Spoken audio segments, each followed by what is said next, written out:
lagi niyong tandaan, lahat ng ito ay nagsimula sa isang pangarap. Kaya gusto ko po, mangarap po tayong lahat.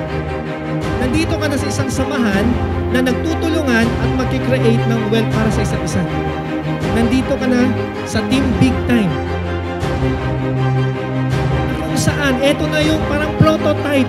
Eto lang din yung gagawin mo sa grupo mo later on. Ikaw na rin mag-award. Ikaw na magpapaiwan na ganito. Lagi mong tandaan yan, 2 to 3 years from now, may sarili akong mega momentum.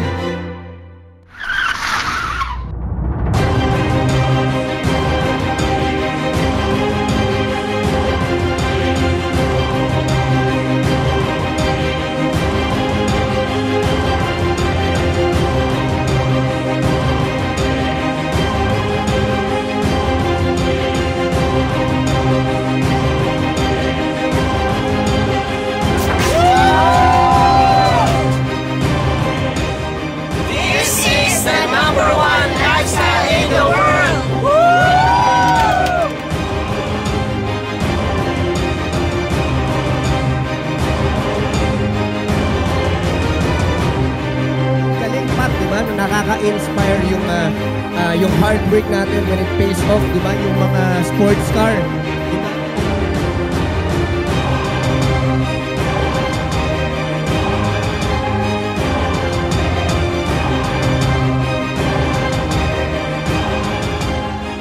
1 to 20 earners ng ating Team Big Time. We will recognize achievers who went all out for their group. You're correct, Migo. These are the people na nagbigay ng free time nila, nag-skip sila sa pagmamall, pag-shopping, or na-miss ang pag-hangout with their friends because they're super committed here. Our top 3 is Marlon Santos. My name is Marlon. I'm 20 years old. Started TFD when I was 15, high school student. Part-timer, nag-start hanggang sa pinul-time ko na din sa TFD. Nag-start ako noon, to tell you, honestly, 2 months po ako walang cheque. Naalala ko, nasa bus ako, mangayak-yak pa ako noon kasi sabi ko sa sarili ko, parang imposible na magkaroon ng kotse. Cheque nga, wala ako, kotse pa kaya. Pero dahil nagtiwala lang ako sa mga pangarap ko at sa verse na pangako ni Lord sa atin in Jeremiah 29:11, na ang sabi po niya, "For I know the plans I have for you, plans to prosper you and not to harm you, plans to give you hope and a future." Kumapit lang po ako doon sa life verse na yon at dineclare ko sa sarili ko na hindi ako titigil kahit mahirap, pahatawin ko, tatrabawin ko si TFD. Kumapit lang po ako, maraming nalaglag na wala sa focus pero ako pinagpatuloy ko lang kung ano mga nasimulan ko sa TFD. And shinare ko lang din yung long-term vision ko sa mga leaders. Good enough, after 2 years po, nakuha ko yung first car ko, which is yung Geely LC.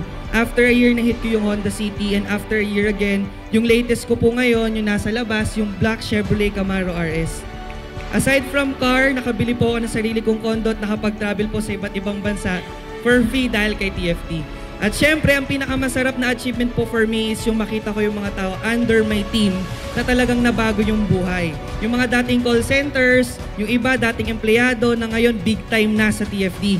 Kasama na po namin sa pag-asenso at unti-unti na rin nila nakukuha. Tips po sa lahat ng members, kailangan mong hanapin ang deepest why mo, bakit mo ginagawa tong business. More than money, anong malaking hugot mo? Sabi nga, if you're tired of starting over, stop giving up. Tandaan po natin lahat ng puyat, pagod, sakripisyo, determinasyon na ginagawa natin ngayon, lahat po yan magbubunga and in right time aanihin natin. Again, before po ko mag-end, I just want to thank lahat po ng teams under TFL, sa mga cross lines, sa upline Big 3, sa President Up AM, Up Ana, at sa may-ari po ng company, Boss Eric Tan and Grace Tan, sa lahat po ng staff, mas lalo ko po pong pagbubutihan para mas marami pa tayo ma-inspire na tao sa TFD na nangarap tulad ko. Maraming salamat po para sa atin itong success. Thank you. Jerome and Janet Zapanta. Yes, good morning! Grabe, unexpected. Hindi ko alam na nasa top 2 ako. I'm Jeanette Zapanta, 30 years old. Nurse po ako by profession, pero nag-business na. And then, may-ari po ako yung salon dati. Dati 2014, part-time ko lang si TFD. ginagawa ko siya kasi nag-work din ako or nag-office ako sa family business namin. And then, ano pa ba? Kinakabahan ako, grabe, kasi hindi ko alam na top 2 ako. Marami kami experiences dito sa TFD, grabe. Super daming mga ups and downs, ang daming luha, puyat, tapos rejections. Minsan pa nga, naalala namin, meron kami isang lugar na pinuntahan, 1 month talaga kami doon. Yung tipong natutulog na kami sa daan, gano'n. Ano ba yung iiyak ko? Naiiyak na rin ako. Iyakin Ikaw talaga naman. ako eh. Tears of joy to, tears of joy. Tapos, akala mo yun na, pero hindi pa pala. And then, ang ginawa namin ni Jerome, nag-focus lang kami kung ano yung gusto naming ma-achieve dito sa TFD kasi actually, hindi ka na kailangan mag-isip kung magiging successful ka dito sa TFD kasi nakikita nyo naman, basta binigay mo yung hard work mo, talagang super worth it talaga. After 8 months doing TFD, nakuha namin yung pangarap ko na dapat gusto namin na bilhin yung Mustang na V8. And then nagulat ako, na-surprise ako after a year ulit, nung December 23, na-receive namin yung Camaro na RS. Ayan, tapos di ko in-expect na dati yung part-time ko na ito pala yung, parang hindi ko nakita yung sarili ko dati na kasi wala naman akong background sa isang network marketing. Ang sarap kasi dito kasi nasa right company tayo, right team, and then right mindset na tipong makakatulong ka sa ibang tao. Tapos syempre hindi namin magagawa to ng husband ko kung hindi dahil sa mga team namin. Sobrang proud kami sa team dito, Team Heroes, Team Forte, Team New Breed, hello sila Sir D, Team Dragon. At tapos and then team nila Ate Sheila. Of course, syempre unang-una kay God na binigyan kami ng strength everyday kahit laging puyat. Of course, sa pinaka-supportive na family ko, mommy, daddy ko, yan. Thank you, I love you. Ayun, tapos, ang Aika, of course, laging very nagmo-motivate sa akin kahit na nada-down kami. Normal lang pala sa process ng TFD yun, or pag ginagawa mo yung business. Ang advice ko lang sa inyo, basta maniwala kayo na kaya nyo, tapos do your best. Do your best na kasama si Lord kasi wala namang imposible sa Kanya. And then, of course, goal setting ka sa sarili mo. Mega Momentum from Aika, AM, si Sir Eric. Lahat po ng TFD members, franchisees, yun po. Para po sa atin lahat to, enjoy po natin. And yun po, paniwalaan natin si TFD and kinakabahan ako eh. Pero yun, tuloy-tuloy lang tayo, wag mag-quit. Kasi pag nag-quit ka dito, tapos ka. Our top 1, Top 1! Catherine Policarpio. Ako po, Catherine Policarpio Castro. Tapos, background ko, dati ako nag-work sa call center. 8 years na ako na nag-work. And then, first time ko na eto mag-networking. Nung una, wala akong idea sa networking. Since single mom ako, I have a son, 6 years old. Ako lang nagsusupport sa kanya. Sa mom ko din, walang work. Tapos yung kapatid ko, she has to go to college. So, kailangan ko talaga ng other source of income. Pero sabi ko, gusto ko mag-business. Pero yung nakita ko kasi sa TFD, bakit ka pa magta-traditional business kung pwede ka naman mag-start sa networking. So, na-experience ko kasi mag-traditional, medyo nahirapan ako, hindi kaya ng budget since employee pa lang ako noong time na yun. So sabi ko, ito na lang muna, saka na lang yung food cart. Ang nangyari, dito nung nag-start ako sa TFD as networker, wala akong idea kung anong business to. Kung ano yung sinalihan ko, simple lang yung buhay ko before. Tapos yun, employee mindset lang. And then, pinanghawakan ko lang yung big reason kung bakit ko gagawin yung TFD. Na sinimulan ko yung business ng Yes Upline. Ayun, nag-start ako dito ng Yes Upline kasi hindi ko alam yung gagawin ko. And to think na may position na rin ako sa work, I have to be humble lang kasi hindi ko naman alam yung networking eh. So Tinanggal ko yung pride na mataas yung posisyon, tapos nakinig lang ako sa upline ko ng mga bata. Nag-start ako dito, ang umalali sa akin si Up Marlon, si Up May, and then andyan sila Up Aika, tsaka yung mga crosslines pa na sobrang supportive. Sa TFD ko lang na-feel yun, family talaga dito. Grabe, palakpakan naman tayo, Team Big Time. Ayun. So, sabi sa akin ni Upline, makinig ka lang, sasabihin ni Upline, mag-trust ka sa kanya, kahit sino pa siya, kahit di mo siya kilala, kasi siya willing siyang mag-help sa'yo. Hindi kayo close, hindi kayo family, pero siya nandyan to support you. Pakinggan mo lang siya, tiwalaan mo siya, also tiwalaan mo yung system, pagtiwalaan mo rin yung mga leaders mo, pagtiwalaan mo yung company. Ayun, last words, yun, tips ko sa lahat, empty cup lang. Kahit ano yung marating nyo, kahit ano pa yung ma-earn nyo and all, stay humble. Tapos, kung may mga kagalit kayo, patawarin nyo. Mas masarap kasi yung nasa taas ka pero ang ganang feeling pag lahat, wala kang kaaway, wala kang kagalit. Tapos, ayun, maging uhaw tayo sa learning. Huwag tayo mag-stop. Kung kahit alam nyo na yung system, continuous learning lang. Maging uhaw kayo sa vision.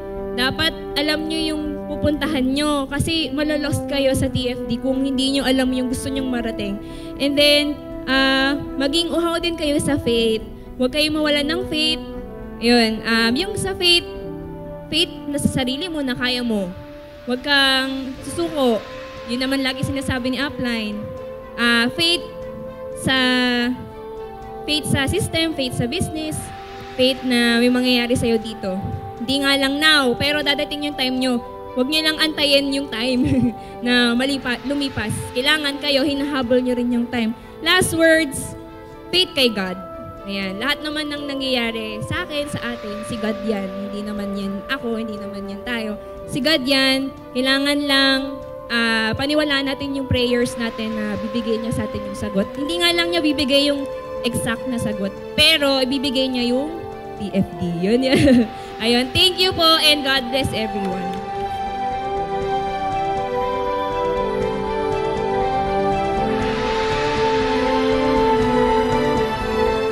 The depot representatives of each region.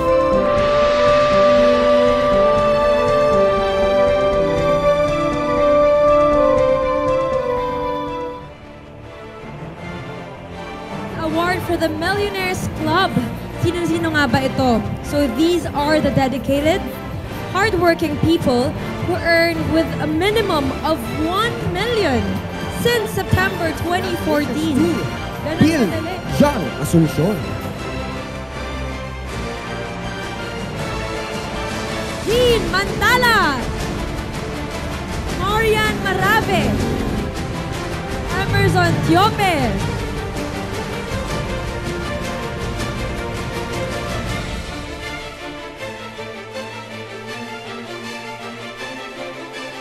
Trisha Venancio. Arian Bernabe. Erica Roma Soreda. 2 Million Club. Janet and Jerome Zapanta. Catherine Policarpio. Jonathan M. Mirasol Capili. 4 Million Club. Marlon Santos. 5 Million Club. Korea Incentive. Catherine Policarpio. Jonathan Capili. Mr. Zyrus Irish Serrano. 100%. Precious Capili. May Sibulan.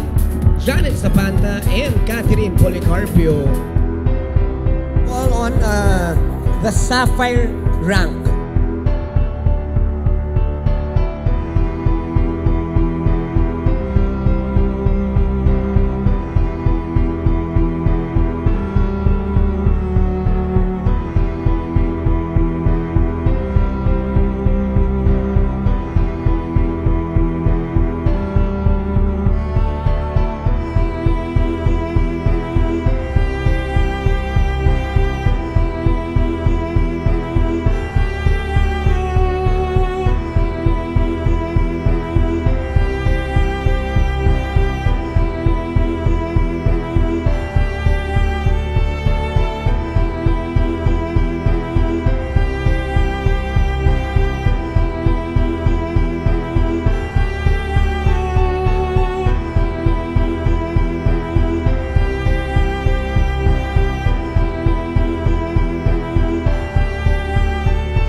Executive. 1-star Diamond Executive.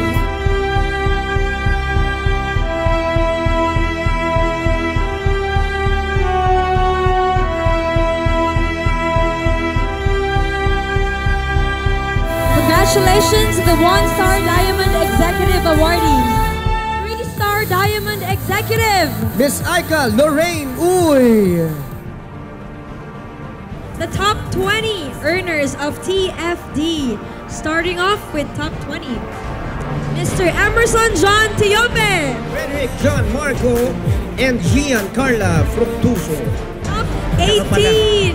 Surdy France. Jay Buergo. Princess Patsy. Cyrus Michael and Irish Lane Serra. Jomar Lorica. Top 13. Arian Bernabe. Erica Roma Sorena. Top 11. Yes. Congratulations, Ariel Mata. Top 10. Maria Krista Venancio. Mary Janet and Jerome Zapanta. Catherine Castro. Carazane Diona. Sir Jonathan Capili and Mirasol Limbo. Marlon Santos. Asia Ann Loya. Shirley May Sibulan. Top 2 namin, Precious Grace Capili. Miss Aika Lorraine Uy. The top 10 earners of TFD.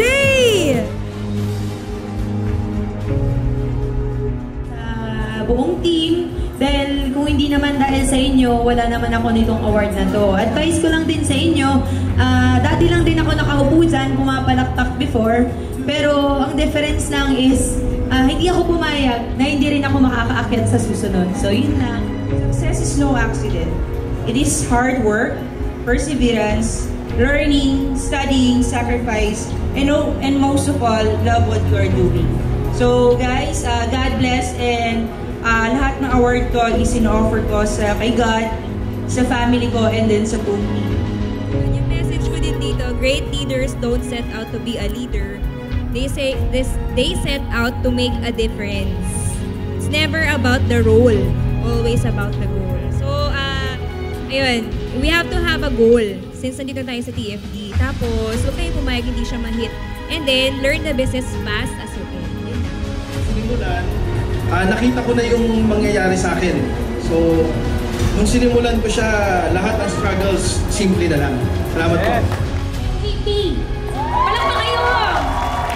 Sobrang thankful ako kasi lalo sa mga core leaders namin. Alam nyo kung bakit sobrang thankful ako kasi itong award namin hindi para sa amin, kundi para sa inyo. MVP! Para sa inyo to! Are lost unless God remains at the center of it all. So yun lang guys, syempre alam naman natin meron tayong pinaglalaanan itong pinaghihirapan natin, pero without God, hindi tayo makakarating dun sa gusto natin or yung gusto natin makuha. So don't forget na sa lahat ng ginagawa natin, dapat maroon tayong magpasalamat sa Kanya. Future belongs to those who believe in the beauty of their dreams. So sa lahat po ng mga nangarap dito, lalo na po sa mga kaedaran ko po dito, marami din mga kabataan dito, kaya natin makipagsabayan sa mas matanda sa atin. Wala pong titigil, tuloy-tuloy lang. Kasi walang imposible sa taong naniniwala na makakamit na lahat ng pangarap niya sa buhay. Huwag kang titigil, gawin yung negosyo. Nandito ka na eh. Diba? Huwag ka lang mainggit na nasa upuan ka. Kailangan panggigilan mo. Bottom line naman ito, baguhan to ng buhay. Baguhan ng buhay para sa sarili mo, hindi lang para sa'yo, even sa pamilya mo. Kung magpapapigil ka, ang tanong, makukuha mo ba yung pangarap mo? Lalo-lalo na kami mga babae. The Lord with all your heart and do not lean on your own understanding. In all your ways acknowledge Him and He will make straight your paths. Take note, possible po na ma-achieve mo rin kung ano po yung na-achieve namin dito. Mga MVP po, ayan, yan po yung mga reason kung bakit nandito po ako ngayon, kami nila kuya. Going to think, might as well think big. Then just do it, be happy. You are to live once, might as well live it to the fullest. Po yung nakita namin tatlo. Isa lang, which is nakita namin, tulad ng sinabi ni May, baguhan po ng buhay dito. It doesn't matter kung ano po yung background mo. It doesn't matter where you came from. As long as ikaw, willing kang tumulong, as long as ikaw, meron kang pangarap, and as long as ikaw, naniniwala ka sa sarili mo na kaya mong gawin. So lahat po ng achievements namin ngayon, I tell you, kayang-kaya nyo rin po to, as long as you believe in yourself. We will now acknowledge a devoted, inspiring, An example of a person who is focused and who has a lot of determination.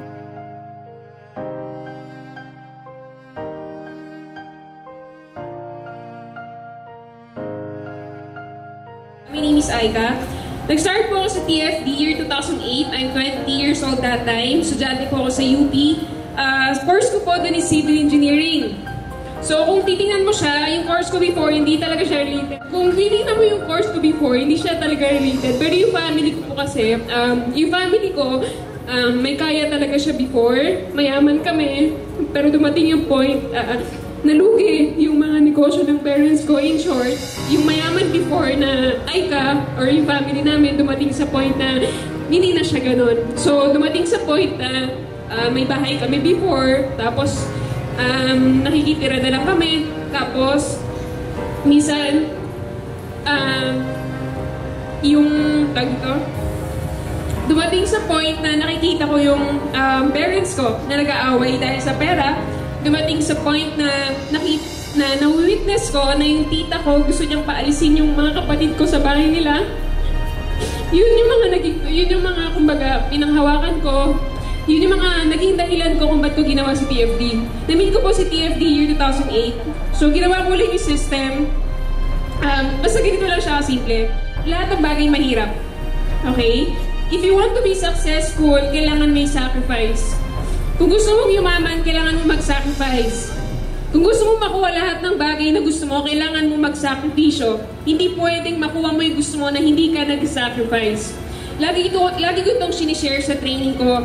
Sabi ko sa inyo, di ba, 4 years na hindi ko kasama yung family ko. Hindi siya 4 years. Kagabi ko lang siya naisip. 7 taon pala na hindi ko kasama yung pamilya ko sa gatherings na napaka-importante. Example, andyan si mama, alam na yun. Birthday ng papa ko, birthday ng mama ko, ng family ko, wala ako. Why? Kasi nasa office ako, nagtutok ako. Nasa Baguio ako, nasa Isabela ako, nagtitraining ako. Yun yung sacrifice. Dumating sa point, yung best friend ko, kinausap niya ako, sabi niya, Aika, pumunta ka naman sa family mo, ba't di ka na umuwi? Dumating sa point, yung ate ko sabi sa akin, Shobe, mas importante baba ang pera kaysa sa pamilya. Nung narinig ko yung mga salitang yun, naiyak talaga ako, pero sabi ko sa sarili ko, okay lang, kasi hindi naman nila alam yung reason ko kung ba't ko ito ginagawa. So ngayon, anytime na gusto ko silang makasama yung family ko, nagagawa ko. Anytime na kung saan ko sila gustong dalhin, nagagawa ko. Anytime, whatever I want na gustong ibigay sa family ko, nabibigay ko. Yun yung sacrifice. Lahat tayo yayaman, tama? If you want to be rich or wealthy, may 3 vehicles lang yan. We can walk, we can run, or we can fly. Ako, I chose to fly. Ang tanong, ano yung sa'yo? Napaka-importante ng oras, wag na wag kang magsasayang ng oras. Ngayon, after natin sa event na to, umuwi ka ng bahay. Tingnan mo yung family mo, yung mga parents mo, yung mga kapatid mo, tingnan mo kung okay pa sila sa buhay nila. Tanungin mo yung sarili mo kung itong buhay ba yung gusto mo para sa kanila. Habang tulog sila, gumising ka ng madaling araw. Tingnan mo yung mga magulang mo, kung fresh pa yung mukha nila, okay lang magpa-easy-easy ka. Pero kung tingin mo, pagod na, it's time na magseryoso ka. Basta ganito lang siya.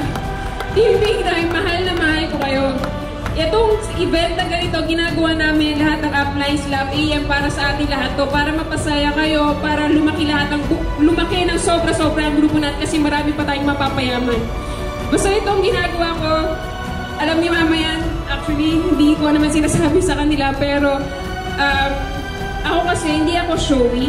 Pinapakita ko sa, for example, material things, gano'n.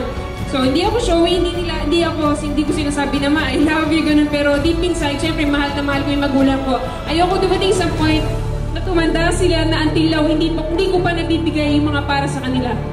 Thank you sa lahat, Team Big Time. I love you so much. Hanggang sa uli, magsasama tayo. To God be the glory.